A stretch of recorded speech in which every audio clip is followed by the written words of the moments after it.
A big thank you goes out to Skillshare for sponsoring this week's video.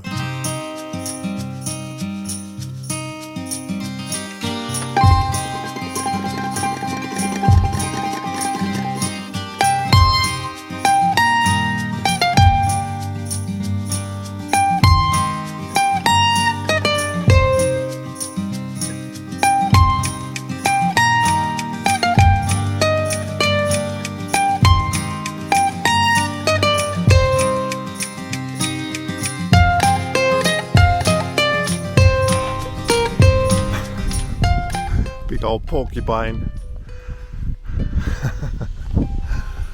I love porcupines.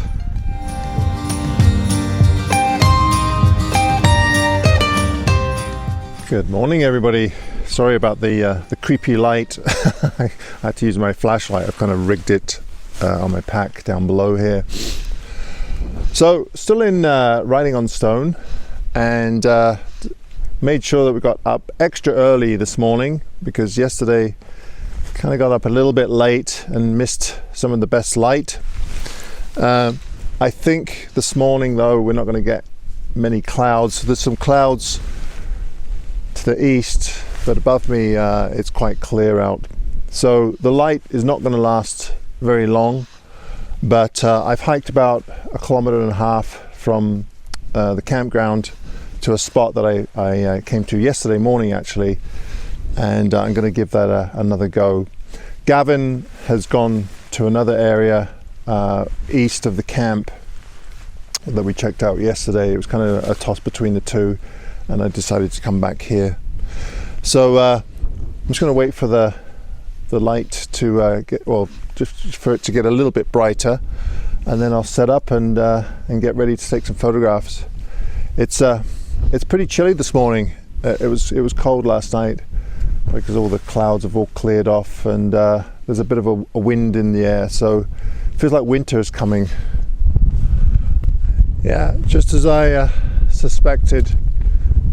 So the sun has come up, but it's behind that blasted cloud, so it's going to be a while before we get light, and by that time it's going to be getting pretty harsh. But you know, what are you going to do? There's not much you can do about it. Oh, finally the sun came up.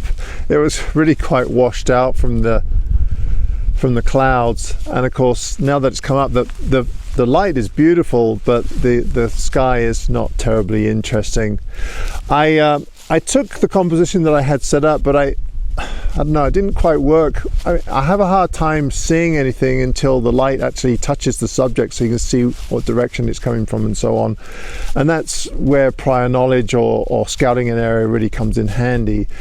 So I've gone over to my right, and I found a scene that I think I prefer. I'll show you right now.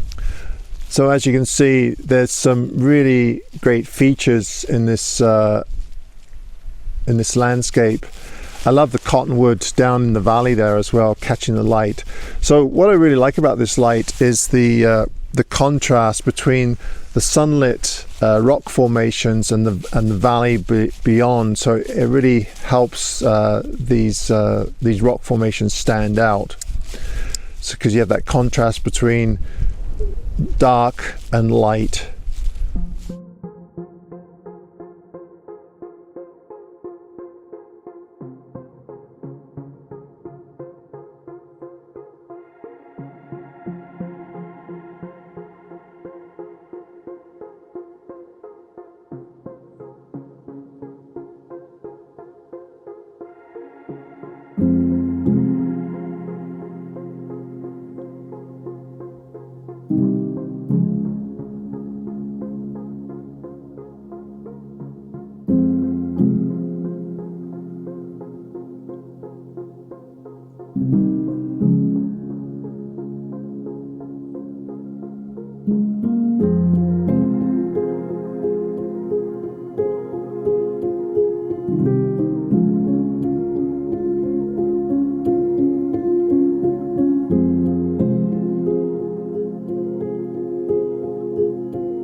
Once again, I would like to thank Skillshare for sponsoring this week's video.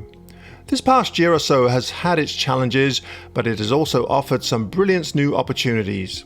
One opportunity was to spend more time taking up a new hobby, so I decided to head on over to Skillshare to see what I could find.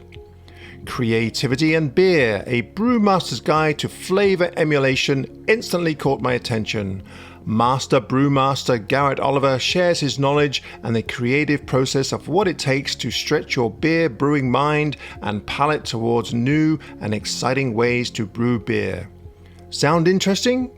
The first 1,000 people to use the link in the description below will receive a 1-month free trial to Skillshare. Go check it out.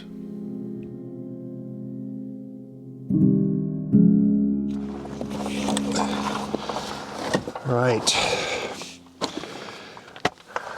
we're here for second last time shoot this evening and tomorrow morning. As you can see, it's clear. You can also see that it's very flat around here. The prairies, it's kind of a unique landscape.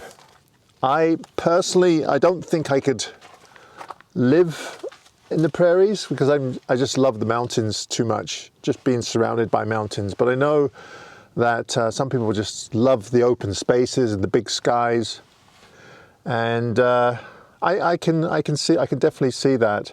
There's quite a difference. There's a real unique quietness to the prairie landscape, and every now and then you can hear a meadowlark or some other critter. But I think I'm going to stick to the mountains. Well, there's a bit of a mountain, I guess. Right, just going to put some shoes on because we did run into. Gavin thought it was a rattlesnake yesterday, but I couldn't see a rattler on it. But it was quite a long snake. It was about that big, and it just kind of backed into a hole. Snakes. There's quite a few snakes around in this area, rattlesnakes. So, of course, Gavin is walking around in his in his flip-flops. I think he did put his boots on after we saw the snake. I don't think a rattlesnake will kill you, but it would probably hurt, and it would probably be quite painful, I would imagine.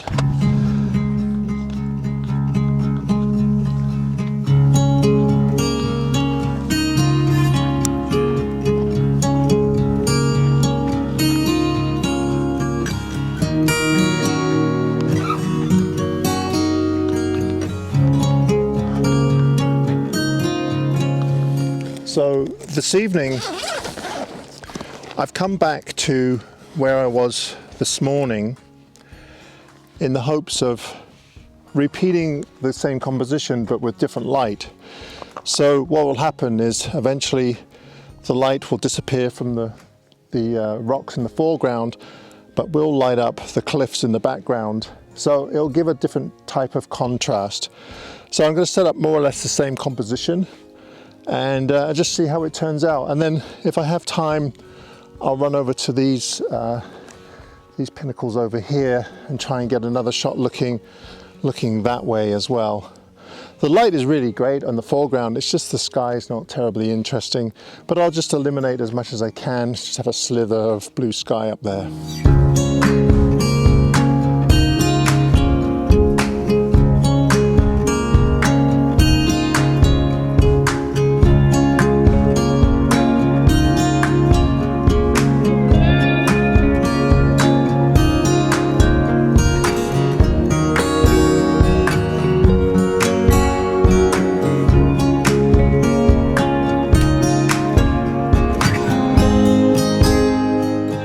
Okay, the sun has gone down and it's looking pretty nice. It's of course, because we have this ambient blue, the foreground is going to be quite blue, but we can always color correct that in Photoshop. I'm taking some 4x3s and let's have a look here. I have to underexpose just a little bit because there isn't a lot of midtones. There's lots of highlights, the cliffs in the background, and of course the shadowed areas in the foreground. So I'm exposing for the highlights, which are the cliffs in the background, and then everything else will fall into shadow, but I can bring that up in post-processing quite easily.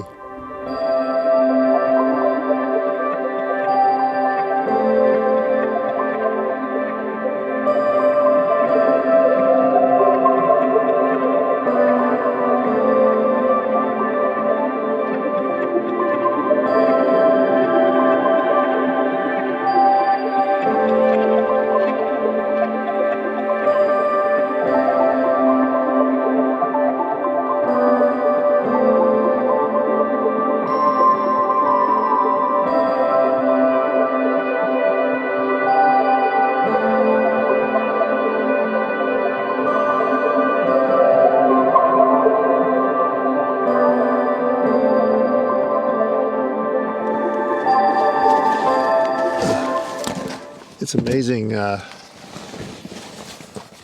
guess I need my jacket. It's amazing how quickly it cools off when that sun goes down. So I think that's it for this week's vlog. I am going to get up early tomorrow, but I think it's going to be somewhat the same.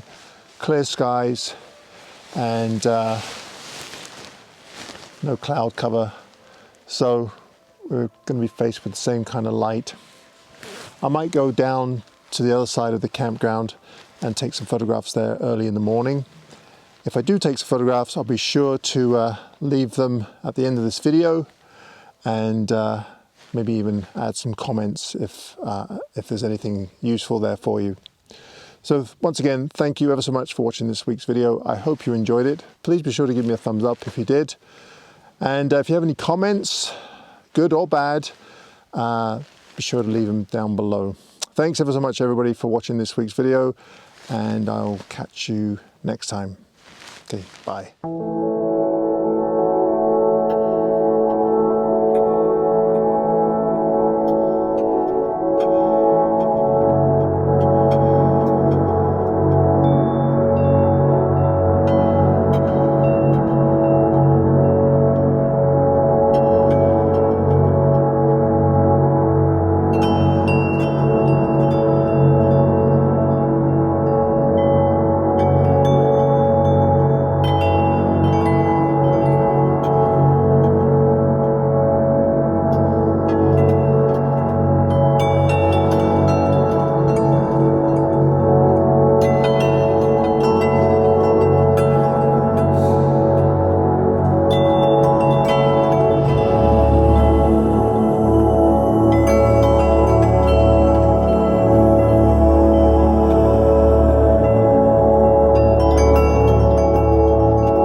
Before I forget, I just wanted to announce that I'm now offering my 2022 Quiet Light calendar over at kozubooks.com.